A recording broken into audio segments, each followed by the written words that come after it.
Culture. And Pipeman on W4CY Radio.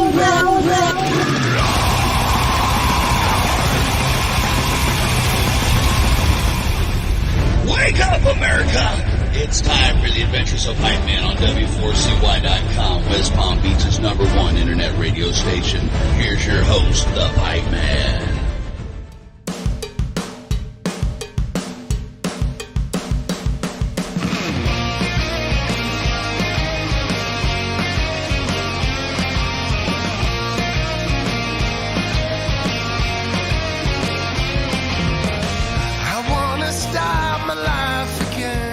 This is the Pipeman here on the Adventures Pipeman W4CY Radio, and I'm very excited about our next guest because he is a badass musician.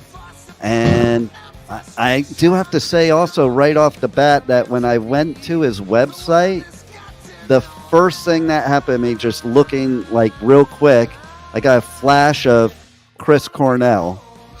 And I don't know if he's ever heard that, but it was pretty wild. So I'm like, well, there's a good step right there in the right direction, because I think he is on a parallel level there. So let's welcome to the show, Mark Daly. How are you? Very good. Thank you for having me on. And Chris Cornell is my favorite singer ever, so I'll take that one. Well, look at that. Yeah, the picture you have on the website, it's like, wow. I was like, at first glance, it's like, holy crap. And so, yeah. And I'll take that. That's a good boost today now. Exactly.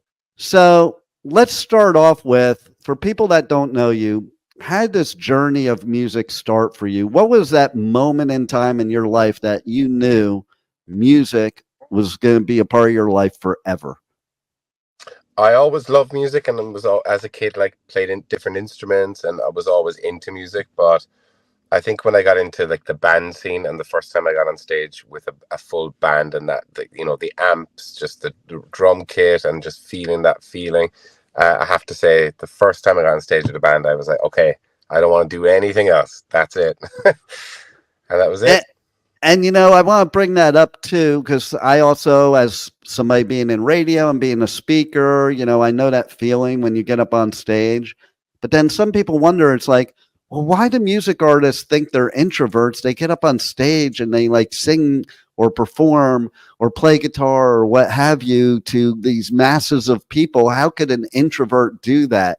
And maybe you could explain to the listeners what happens when you get up on that stage. It's like you could be off the stage and either you're extrovert or introvert, doesn't matter. Once you get up on that stage, there's this zone that you get into, and I call it a switch in my brain that just automatically switches. It's so true. It's so true. That's exactly what it is, because when I'm quite shy and quiet in general, but when I get up on stage, friends that have come see us play for the first time are like, was that actually you? You're a completely different person. And because we're very energetic on stage as a band, and I like to rock out. I like to really get into it. I love talking to the audience. I love that connection, the magic, that feeling.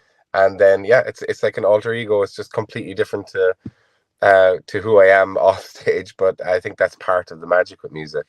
Yeah, it totally is. And, on the other side of it, I think it's good for fans to know this type of stuff, that don't always expect the artist to be exactly like that when you meet them in real life off the stage, because it's just like with me. I get all the time, I have my Pipeman moniker as my radio moniker, but Pipeman and Dean are two different people, but still the same people, but extreme. The moniker is the extreme part that you kind of keep filtered on the real part. Totally understand that. Totally understand that. Yeah. It's an amazing kind of thing. And I think a lot of people don't understand. That's why I'm bringing it up. So absolutely. Tell us a little bit about your upcoming album, Devil's Arms, which is right behind me there.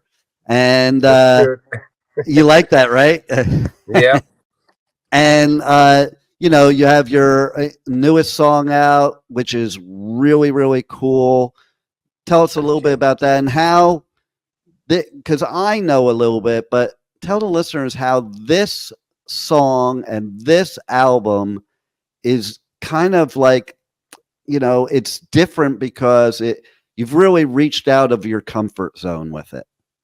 Absolutely. Yeah. This record is kind of the first one with all the band involved. So it was kind of a really special thing where, beforehand I had written the songs kind of on my own or, worked with a producer or something like that. But this record, we went to El Paso, Texas, into Sonic Ranch Studios. Incredible place, first of all. And working with Brian Virtue on this album was just amazing as well. And this is kind of just a different sound, a different style for us. And like, I think the songs that came out of us at those sessions was unbelievable. Like, it was just next level. I think we really found it was great because we played live together for a couple of years. So we had that, we know each other inside out thing. Yeah. And we went in and it was like, I was so curious I was like, what's it going to sound like with all the boys involved?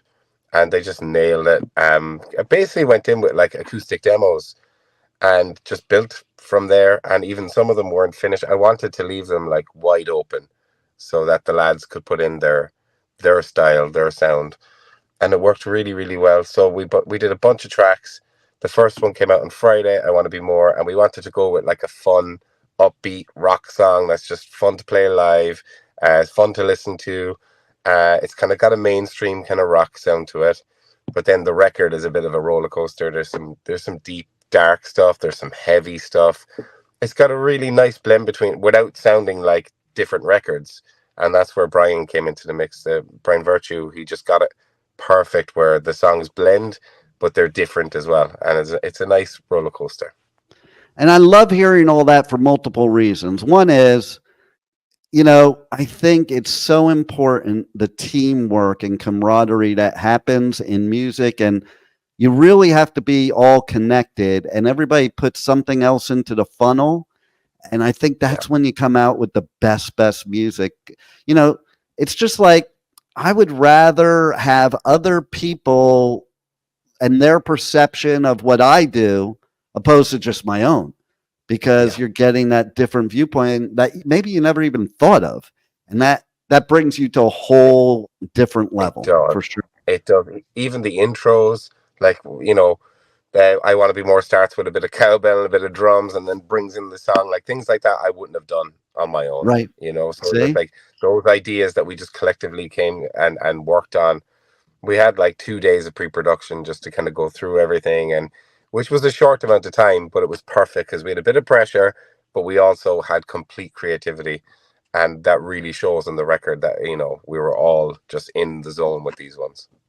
Yeah, and I love that you said rock, because nowadays there are 10 million subgenres or whatever of rock. And really, it is all just rock music. And I love that artists like you are bringing back that term, because it's almost like bands nowadays, God forbid we should call it rock. Let's call it this other fancy name.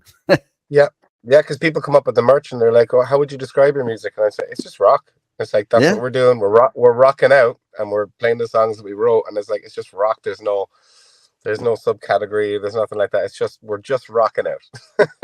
And you know what else I love about that is that as an artist, of course, you never want to be like put in this box, because the whole idea of an artist is to explore and experiment and all of that. And so if you're put in this little box of your blah, blah, blah, blah, blah, then that's the only music people want to hear from you. It's the only music the record label wants to hear. And then you get bored yourself, with it. And then you start sounding like everybody else because you're just putting in this formula.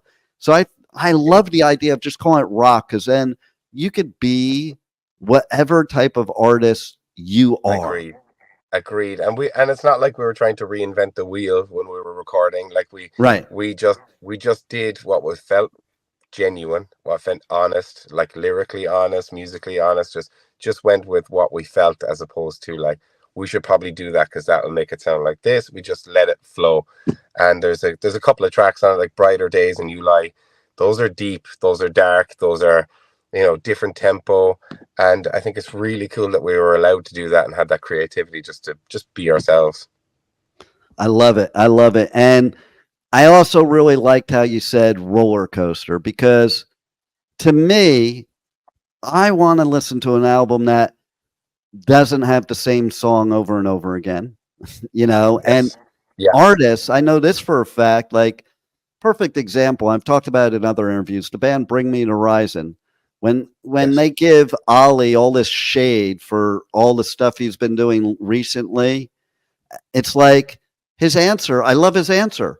Why do I want to write the same song over and over again? He Exactly. goes, it's already been written. It's already been done. And so that's what Yeah. I love.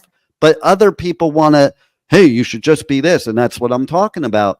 But it should be a roller coaster, because, like, think of it this way for those listeners out there that like to go from track to track to track. Well, Yeah. this is like having your own playlist on one album. That's the way I Exactly. look at it. Exactly. And I feel like bands are, you can't, like, it's a lose-lose situation, because if you stick to the same style all the time, people get fed up with it. But then if you Hmm. come way off the style, people are like, well, what are you doing? That's not why I listen to you. So Right. I think Exactly. when you're in the studio, just do whatever it feels real and authentic and genuine, and then whatever happens afterwards happens. I And I think saw, Rick Rubin used to say that, is like, write for yourself and the audience will come. And I think, like, that's the best advice that you can give, because if you're trying to, like, 100%. oh, if I put this in here, the crowd might like that bit, or like, you're thinking about a crowd's reaction as opposed to the music. And I think it's important just to stick to your guns. I agree. And what you find is when you try to please somebody, you don't please somebody else. So no matter what, the only way Yes. to go is to please yourself, because you're not going to please everybody. And you got a better Yeah, chance of pleasing everybody by just being real. I agree totally.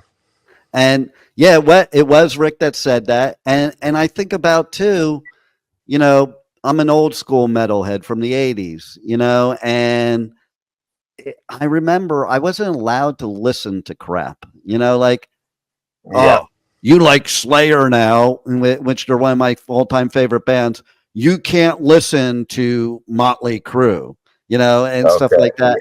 Yeah. And it's like, it's just so ridiculous, because to me, I saw something recently. Somebody posted on Facebook that I loved, is you're not truly a metalhead if you say you only like metal. Everybody likes different kinds of music, and there's Yeah. different things. And, if you're into music, you're into music. And is there some Yeah. crappy music? Is there music maybe you don't like? Yeah. But I wouldn't Yeah. say I only listen to rock, even. I don't even Exactly. just listen to rock. Totally. Even if you listen to, like, Ozzy Osbourne, like, he's got fantastic melodies. Like, Yeah, they're melodies. He's a great, like, singer melodies. Like, he's great at that. And it's like, is that categorized as metal? It's like, exactly. yeah, and it's like, it's melody, it's catchy, and it's good. Well, and look at, he did a song with Elton John as an example. Yeah. Yeah. Like, I Exactly. love that. And That was a good and, track, actually. I remember that one. and it's wild, because you might have the old school Sabbath fans that be like, "Oh, you sell out, blah blah blah blah."